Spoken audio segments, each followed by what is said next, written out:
Hello, I wanted to go over some more ECR tips that I learned when I was in Austin the last couple days working with TEA and Pearson. So, this is all public information that I'm sharing, but I wanted to put it out there just so that all teachers had access to this amazing, important information.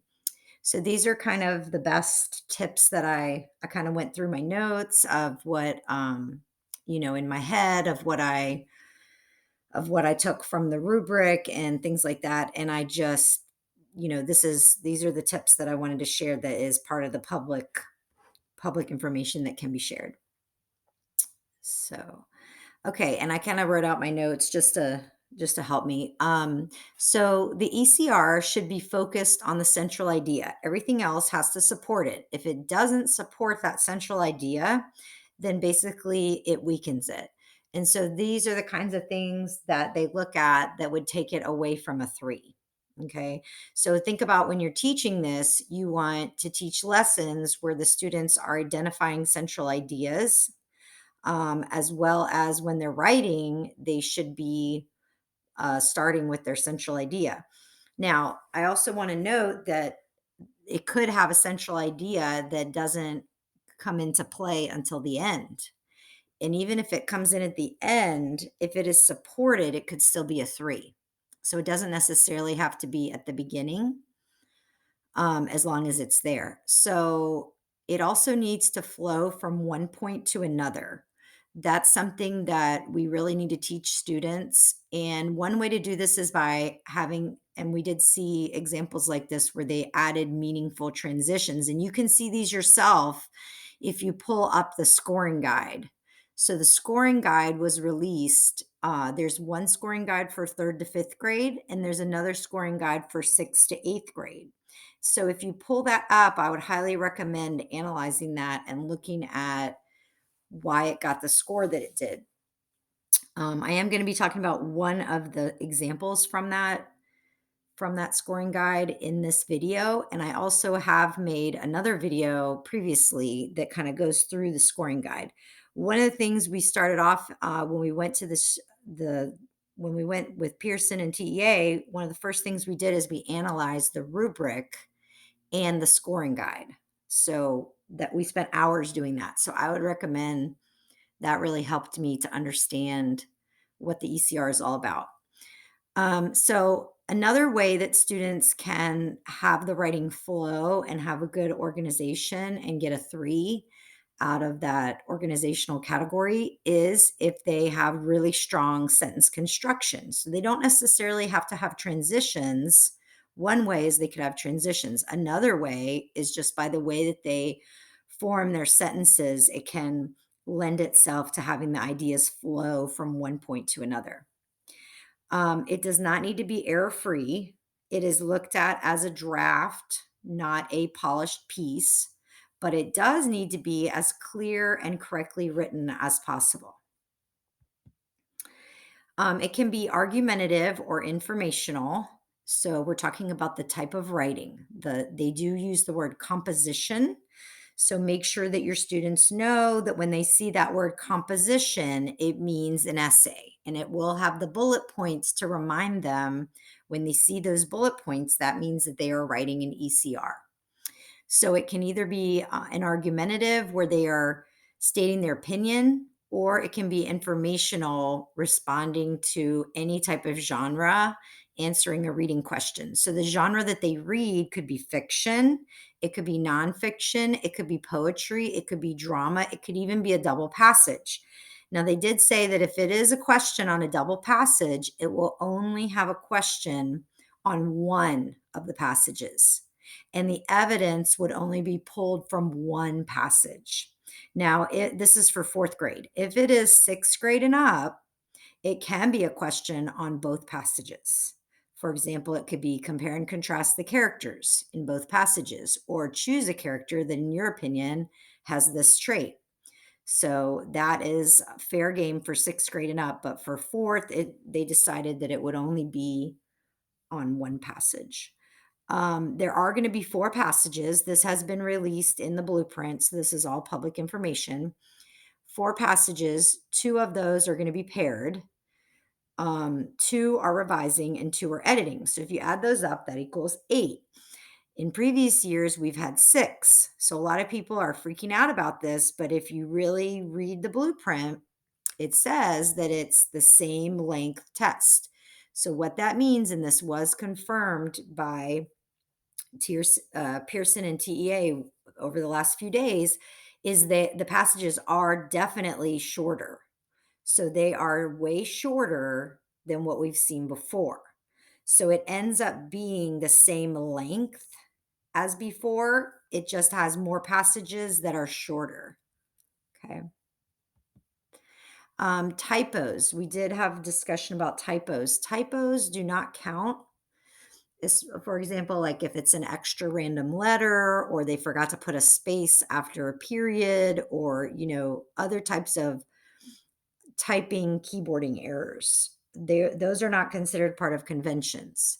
So those do not count. However, if it affects the clarity and it could be perceived as a spelling or a capitalization mistake, points may be taken off for conventions. So there's some gray areas that could be debated as to whether it is a typing problem or whether it's a spelling or punctuation problem. So it just has to be clear, if they just accidentally type a letter T, they're not going to be dinged for that. But if they, throughout their whole essay, they have, tons of mistakes, they're going to say that's not a typo. That's a problem with conventions. So I hope that makes sense. Paraphrase, they can paraphrase or they can quote their evidence. But if they quote, it has to be relevant and and they have to explain it. So if they just copy from the passage and they don't explain, they're not really going to get the maximum points for that. And I would encourage your students to learn and practice paraphrasing. Paraphrasing is higher level, and there's no question that they copied and that they don't understand what they're reading. So remember, to get a 3, they have to have thorough understanding. So if they're paraphrasing, I think they're going to have a higher chance of it being perceived as thorough understanding. If they copy the text evidence, that's fine too, but they just need to explain it without it being irrelevant, without it not supporting their claim or their central idea. And they can't just basically copy the passage and put that. They don't want to see a central idea and then copied from the passage with no explaining. So they will get points off if they just copy and they don't explain it or anything that weakens that central idea. Okay, this is from the scoring guide, and we actually used this when we were looking at scoring some of the anchor samples. Not allowed to talk about the anchor samples, but I am allowed to talk about this example from the scoring guide because it is public information. So if you pull up the scoring guide, you will find this student sample. This was a fifth grader. But if you look closely, you will notice that this technically does not answer the question. So the prompt was which boat or which ship, the clipper or the steamboat, changed life in the US more. So the answer this student wrote was, I claim that in the 1800s, the clippers were more useful because the clippers were made to battle in the current while the steamboat could fight the currents and the tides. They could not, however, sail faster than the clipper in tea races and gold rush. It states that people use the clippers because the steamship could blow up at any time. Steamboats also, if the engine runs out, you're stranded unless you swim back to shore, which is not very safe because of the sharks and other sea critters. So see how they kind of went off topic a little bit, but then they came back. Also, during the gold rush, most people used clippers because clippers could cut through the tide while steamships had a high chance of blowing. And that is why I think clippers were more useful than steamboats and ships. So you might be wondering, what score would this get? Well, it tells you it got a 2. It got a 2 out of 3 for organization. Now, the reason it got a 2 and not a 1 or a 0, even though it did not answer the exact question, you might say, well, the central idea is off because it said more useful instead of focusing on the exact words of the prompt, which were changed life in the US more. However, since it mentions the gold rush and it has other points about how it's faster and how, there's a lot of understanding of the passage and a lot of support for the answer, that is why I got a 2. So when you're scoring these, keep that in mind that even if you think they didn't get the central idea or they didn't restate and answer the question, if their support for the answer is explained in a way that backs up that answer, then they could get a 2 out of 3. Um, Now, this one, the 2 out of 3 is the one where you might have it might be jumpy. I kind of think of it as jumpy because it goes from one thing to another and then it jumps back. It might have parts that are off topic, but it does have a lot of support for the answer as well.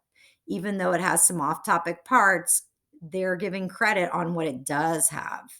So this one, I think, only got a 1 for conventions.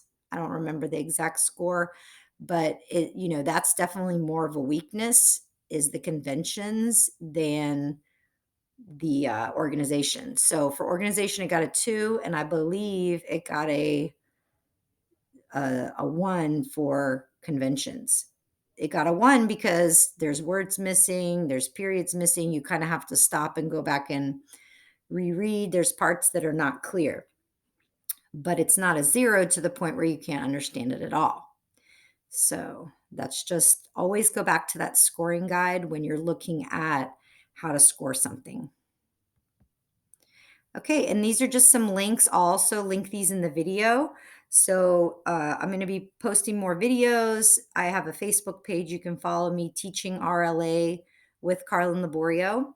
And I post tips on there and resources to help everyone out with this. So if you have any questions, please let me know. You can ask me questions on my Facebook page or you can make a comment on the video. All right, thanks for watching. Have a great day. Bye.